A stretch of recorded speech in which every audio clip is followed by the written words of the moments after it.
We are very, very close to not functioning as a city anymore. Let's take a moment to imagine a future Seattle. A campaign is underway to try to get social housing on the ballot this fall.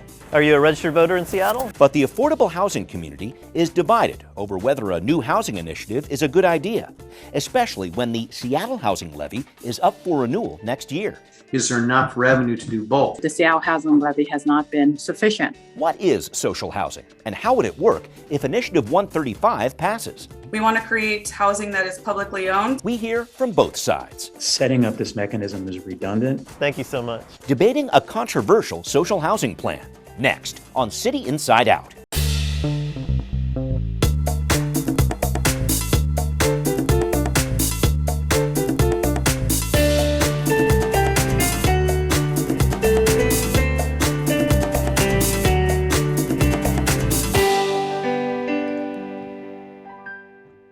Welcome to this edition of City Inside Out. I'm your host, Brian Callanan.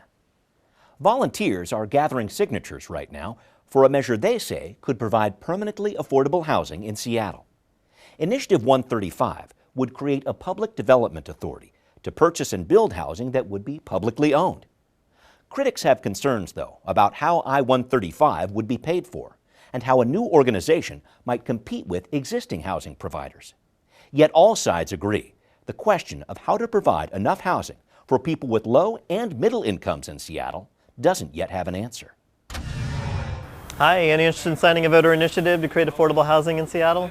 On a street corner in South Lake Union, software engineer Suresh Chanmugam is looking for help. Any interested in signing a voter initiative to solve a problem linked, at least indirectly, to the very industry he works in. We have added in Seattle hundreds of thousands of jobs over the last 15 years thanks to the tech boom, and we haven't added that much housing. Are you a registered voter in Seattle? That's why, as a member of the Tech for Housing advocacy group, he's gathering signatures for City Initiative 135. If you live in Seattle, I-135, from the group House Our Neighbors, would establish a public development authority to build, develop, and operate units that would be owned by the public and permanently affordable for people making from 0 to 120% of the area median income. how do we get from here to there? The PDA would be funded in 3 ways: through government grants, low-interest loans made possible by bonding against future revenue, and rent from higher-income residents, which would subsidize lower-income residents. There is no one serving middle-class Seattle,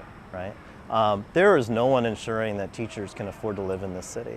Chanmugam says 135 is unique, helping people at multiple income levels to deal with the increasingly expensive, double-headed crisis of housing affordability and homelessness. Should not be more than 30% of their income. And with tech companies posting record profits in Seattle, Chanmugam says the money is there to make social housing a reality. There is ample revenue and wealth being generated in this city to increase by 10 times what existing providers are doing, plus move forward with this initiative. Public housing providers have mixed opinions about I-135, including the Housing Development Consortium of Seattle-King County. The 190-member group says the new plan distracts funds and energy away from what our community should be focusing on: scaling up affordable housing for low-income people. They say we do not need another government entity to build housing when there are already insufficient resources to fund existing entities. You're going to have to come up with some serious dough to make that happen. Dan Watson is interim director of the King County Housing Authority, which has developed 8,000 public housing units outside Seattle over the past 23 years. So we kind of know what goes into it and kind of what it takes to create it.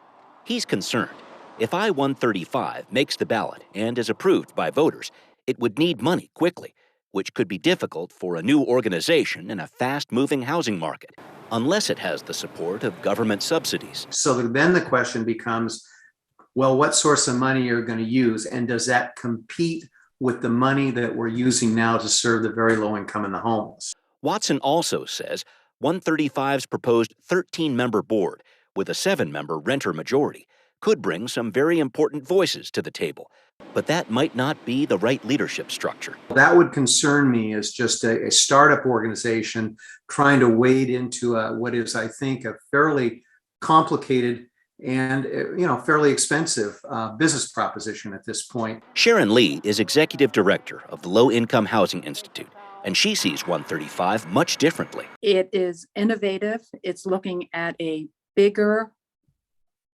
more audacious solution. She says while she appreciates supports like the 7-year Seattle housing levy, up for renewal in 2023, it doesn't come close to answering needs that have spiked during the COVID pandemic. We can't talk about, gee, let's just have a housing levy that's like, 300 million. I mean, that's not going to cut it. She points to social housing built in the U.S. and worldwide as examples for Seattle to follow, to provide long-term stability and predictable rents in an area with skyrocketing housing costs. If you want to address the homelessness and housing crisis in a different framework, you have to do something different because what we're doing now is not enough.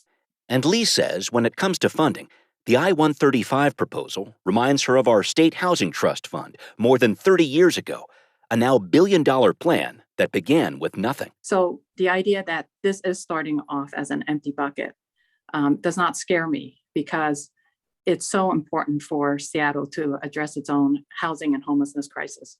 But will voters be scared of I-135? Thank you so much. That's the question campaign organizers have to answer now as they reach out to people in a city of wealth that's become less and less affordable. You should not have to go to a coding boot camp to live and thrive and contribute to this city. And joining us to discuss this measure, we have with us Tiffany McCoy. She is co-chair of the campaign promoting I-135. We also have with us Roger Valdez, director of Seattle for Growth, who opposes this measure. Thank you both for joining us here. Tiffany, I want to start big picture with you here, if I could. Let people know what social housing is, why you think I-135 is needed. Yeah, thank you very much for having us on to talk about this important issue. I don't think I need to tell either of you or the audience that we have a deep affordability crisis in our city, and every year that goes by that we're not solving that at scale is another year where more folks are entering homelessness. That's an irrefutable fact, and more Black, Brown, Indigenous, and low-income workers are pushed out of the city. They're priced out, having to travel back and forth in order to serve those who have the privilege to live here. So while we've had really important investments in affordable housing, we have to be honest with ourselves and with the public that under current affordable housing mechanisms that are all ultimately dependent on federal financing mechanisms, which are extremely restrictive and onerous, we will never meet our housing needs at scale. So that's why we, through the House Our Neighbors Coalition, are putting forward Initiative 135, which would create a Seattle social housing developer in the city to acquire and build social housing, working in partnership with current affordable housing models, but not restricted by those federal financing structures. And this is a model that's wildly successful across the globe, not just in Europe. We're talking about Latin America, Singapore, different places in Canada, Ireland, Britain, and even here in our own country in Montgomery County, Maryland, with different efforts happening in Hawaii and California. So we want to create housing that is publicly owned, permanently affordable, creates cross-class communities, and has renter leadership. Okay, thank you very much for that. Roger, similar question to you. Why do you oppose I-135? Well, first off, let me say what I agree with. The low-income housing tax credit system is, if not corrupt, borderline corrupt. It's tremendously inefficient, and it enriches attorneys and consultants and contractors more than it does actual people who need housing. It should be radically reformed, if not abolished, and replaced with something else. So I agree with the effort there. I also agree with the idea of building on public lands with using the city's bonding authority, something that I supported Councilmember Sawan on about 5 or 6 years ago. The problem is, though, in those intervening 5 years, is that we've seen profligate spending through numerous measures to raise money for housing. I think I counted it up. It's almost approaching about $4 billion that's floating around out there, at least almost $1 billion just in Seattle revenue alone. And what do we have to show for it? Tiffany's pointing out that people are being pushed into homelessness and we still have a crisis. And the question is, what in the world should make us believe that yet another revenue scheme to generate more money on top of that almost $1 billion when we have very little to show, apparently, for all that capital investment. And there's already two public development authorities that can do exactly what this initiative wants to do. The Seattle Chinatown International District PDA and the Community Roots PDA, which used to be a Capitol Hill Housing Improvement Program. So those things already exist. We're awash in cash, not to mention, a variety of different taxing and other revenue measures that have generated. And many of these measures are ongoing. In other words, they're not just one-time allocations by the legislature, which has happened, but they're revenue streams that are generating cash every single year, as much as $96 million from the mandatory housing affordability and $248 million from the Jumpstart tax. So what I would like to see is the efforts of this initiative go into holding city government accountable for where did all the money go. And I think asking that question first would open us up to redirecting some of that money to direct cash payments to address the problems Tiffany's talking about. If a person is struggling to pay rent, just give them cash to pay the rent. Okay. All right. Thank you for that. Maybe I can have you respond to some of these ideas here, Tiffany, because this main one, this idea of asking voters to support a larger scale public housing measure when the city has so many low-income housing measures in place already. Talk about that, where that money's going, and also pushing for an initiative that some critics would say doesn't have a clear funding plan. Can you help us break down those ideas, please? Yeah, absolutely. So yeah, because I think that's an important question, Brian, because this isn't a funding plan. And I think it's really important for folks to remember that public developers are not able to have taxing authority. So it's not legal for us to even give this a revenue stream in the initiative. And second, we don't want to get into the issue of an initiative that has two issues and could get thrown off the ballot.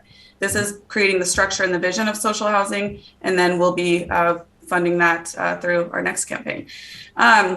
So as far as I want to go to Roger's last point about like the direct cash payments to cover rent, we would actually say that that is a very, very important bridge and support system right now. But the vast majority of those cash payments and rapid rehousing dollars as well go to the private market.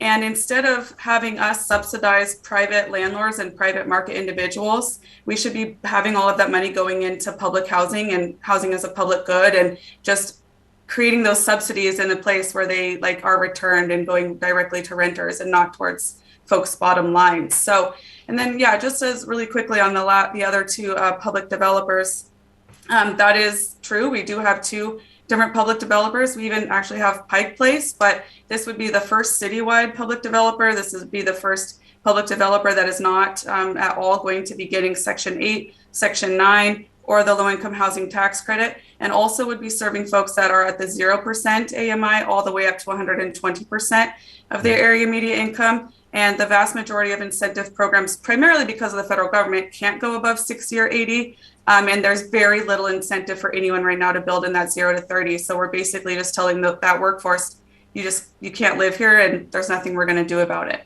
Got it. Thank you for that. I'm going to come back to that 120% of AMI in just a little bit. But Roger, I want to go back to you here because I think everyone agrees we're falling behind when it comes to creating affordable housing in our region. And Tiffany's saying, let's create this citywide piece here because we've got a lot of jobs being created every day in Seattle, but that's more than double the amount of housing units that are being built, according to some estimates out there. We need a game changer, the supporters would say. I-135 would be that new tool that could help here. People like Representative Frank Chop are saying that too. How do you respond to that whole idea of this is a new thing, a game changer that could really help? Well, again, first of all, I feel the frustration behind this, and I share it, which is that the current system's not producing the results that it claims to be able to produce, and it's failing. And I think that what this measure is responding to is highly appropriate, which is, come on, let's do something that actually delivers the resource to people that need it. But this isn't new. As I mentioned, the bonding authority is available to those 3 PDAs already. The 2 housing authorities have bonding authority. And again, remember what bonds are. It's like a credit card. There's a limit to it.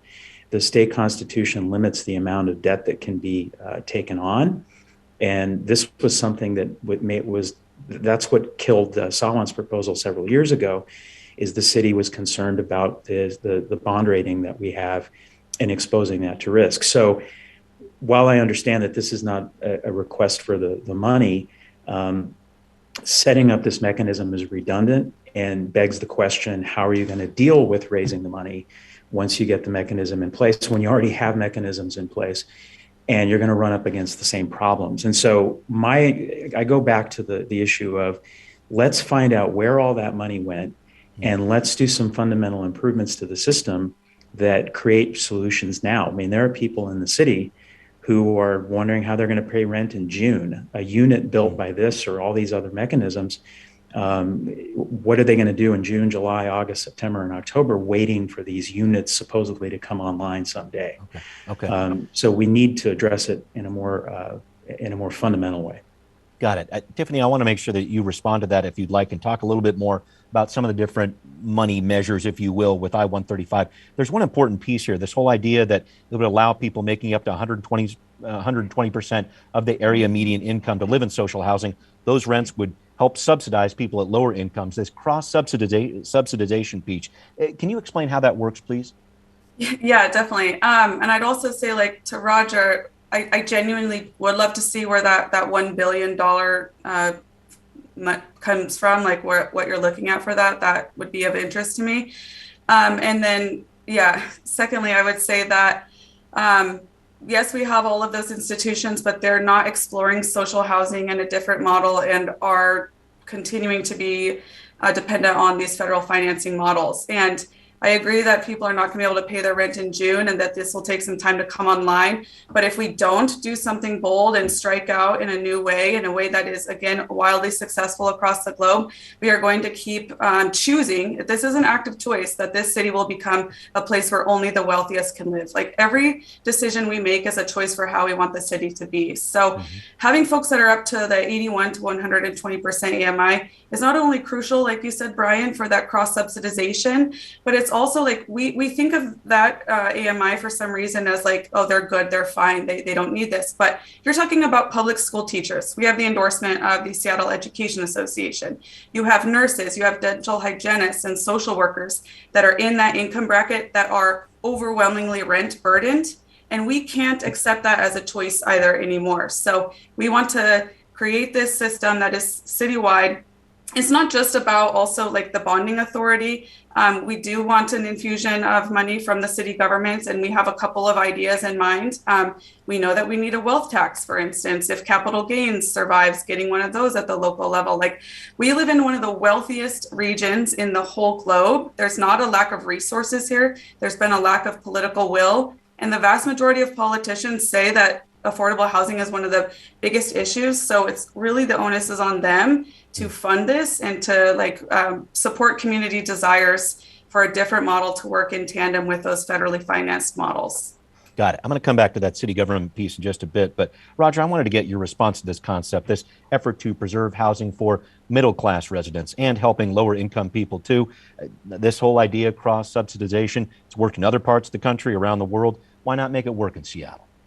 Well, real quick to respond to what Tiffany said, there's $290 million from the housing levy, $96 million from mandatory housing affordability, $25 million from the Uber tax, $248 million from the head tax. And that's not counting the vouchers and the other state money that's out there. So that's where that figure comes from. We're awash in cash for this. Sure, and Roger. Some of those ongoing. funding sources are not all housing, though. Let's be honest. The Jumpstart and also the first one, the housing levy, isn't just for building. There's other provisions that are funded under that. That's how they were sold. So you need to be asking those organizations and and the local government, if you sold it as a housing solution, why isn't that money being used that way? So moving on to great idea to cross-subsidize. You know where that happens? It happens with the multifamily tax exemption program that has generated thousands of units. I think it was at last count more than 7,000, almost 8,000 units that are, we're talking 30 to 60%, even up to 80% of AMI. And those are subsidized substantially by the fact that there's no operating cost, there's no land acquisition cost, and there's no capital cost. It's just, it's actually rent restricted units, 20% inclusion rate in market rate development. So what we already have with that incentive-based program is exactly the kind of, and not to mention the fact that the 4% low-income housing tax credits, which are much easier to use and are more available, actually can be used in exactly that way if you had some equity laid in from the city. So my point is, again, is that I sense the frustration that this is motivated by, but what the energy needs to go into is holding the city accountable for all this money. And why isn't it being used for housing if that's how it was sold? And then using existing mechanisms that we have more efficiently and effectively to get resources quickly to where they need to be, not creating redundant ones. Got it. Thank you for that. And Tiffany, if you want to respond to that, you can, but I want to make sure that I weave in another piece here too. Some concerns, not just from developers, but from people in the public housing sector too. I want you to respond, if you could, to this statement from the Housing Development Consortium here in King County. As HDC, we are concerned that Initiative 135, filed by the House Our Neighbors Coalition, distracts funds and energy away from what our community should be focusing on, scaling up affordable housing for low-income people. We do not need another government entity to build housing when there are already insufficient resources to fund existing entities. Could you please respond to that?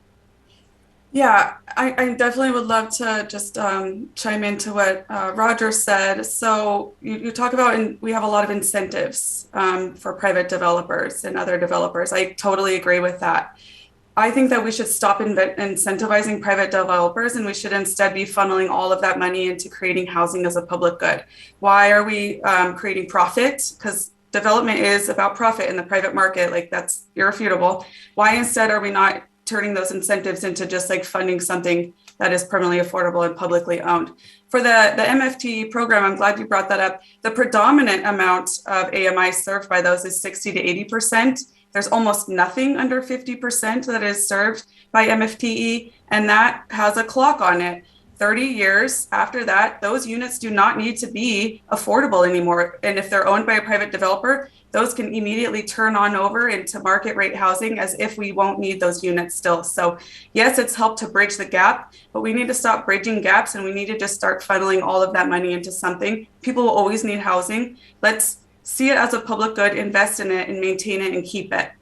And then, yeah, for HDC, I would just say that they can have their concerns. We have two different endorsers that are members of HDC, El Centro de la Raza, and then also Puget Sound Sage. And there's also like city employees on HDC, so I'm not exactly sure who HDC is speaking for, but regardless, this isn't about them or any nonprofit developers. This is about us wanting to work in harmony, pulling as much off the private market as we can and investing in a model parallel to theirs in order to just do that and to make sure that this doesn't become a city where only software engineers and folks that are wealthy are able to live here. Tiffany, briefly on this, are you afraid at all that you're going to be competing with the city of Seattle in any way? Because we're talking about building on public land with 135 here. Do you sense a competition happening with the city of Seattle if indeed this measure is passed? I mean, yeah, I don't have a crystal ball. I don't know. I would hope not. Again, every city official says we have an affordability crisis. Every voter that is polled says that this is one of the top two issues on line with homelessness. So yeah. I think that we would just be seeing that this is actually just rhetoric and not actual political will. All right, fair enough. Roger, I just want to make sure I brought you in here. I know you don't speak for the HDC or anything like that, but what's your response to what Tiffany's talking about, that I-135 would not compete with other programs like Seattle's housing levy, which is up for renewal next year? Do you think that's true? What happens to this whole public housing market? Well, you know, the HDC is winning me over to support this measure because there's nothing that the city needs more than competition against the HDC. The HDC is a bloated, bureaucratic organization that's run by consultants and very, very wealthy nonprofit housing developers. And the fact that they're opposed to this is an indication that what Tiffany's doing is in the right direction. So I would say competition is a good thing. Okay. You know what it's the essence of? A free market economy. And this is where Shane and I would differ, is that the free market economy can produce housing very efficiently and affordably if it is allowed to. But when you have things like multifamily tax exemption, which is taxing new housing, to produce subsidized housing built by the Housing Development Consortium members, what you're creating is an inflation machine that is perpetuating the problem and making it harder for poor people to live in the city, just like you point out. So the HDC is part of the problem, and that's why they're opposed to it. And ultimately, I would like to see a collaboration that would address that from the folks that are supporting this measure. Okay, thank you very much for that. We need to start wrapping up here. Tiffany, if you could, some final thoughts on this measure as it continues to gather signatures. I can give you about 45 seconds here. Yeah, great. So last night we were really enthused to receive the MLK Labor Council endorsement, like 80% voting support of delegates. And we have multiple unions that are supporting us. I just encourage folks to go check out houseourneighbors.org. Look at the initiative, it's posted there. We do have another way to solve housing, the affordability crisis. We don't have to accept that our Black, Brown, Indigenous communities are going to have to leave the city or that homelessness is inevitable. So I just ask folks to join the fight, learn about it, and just get involved. All right, Roger, I'll give you the last word, 45 seconds. Simple middle school math. With $96 million coming in from MHA, you could provide people at 50% of area median income a cash subsidy for their cost burden for 3 years. That's just from 1 year of MHA funding going into the future. So if you're going to do this, I think what we need to do is put money in the pockets of people who are struggling in the community to help them pay rent, not be building huge projects that are better accomplished by the private sector. Thank you both very much for this input, and we will be right back. What are people saying online and on social media about social housing? One person writes, I-135 is a very exciting concept. Our city has so much wealth, we need a mechanism to use just a little bit of it to help keep people in homes. Another person says, the newest shining object is to throw housing at the houseless situation and think that alone is going to solve it. It won't. We'd like to know what you think. Send us an email at contact@seattlechannel.org or find us on Facebook, Twitter, and Instagram. Coming up next time, we're convening a panel of veteran reporters for a look ahead at the stories making headlines this summer. Don't miss our season finale next week on City Inside Out. I hope you join us.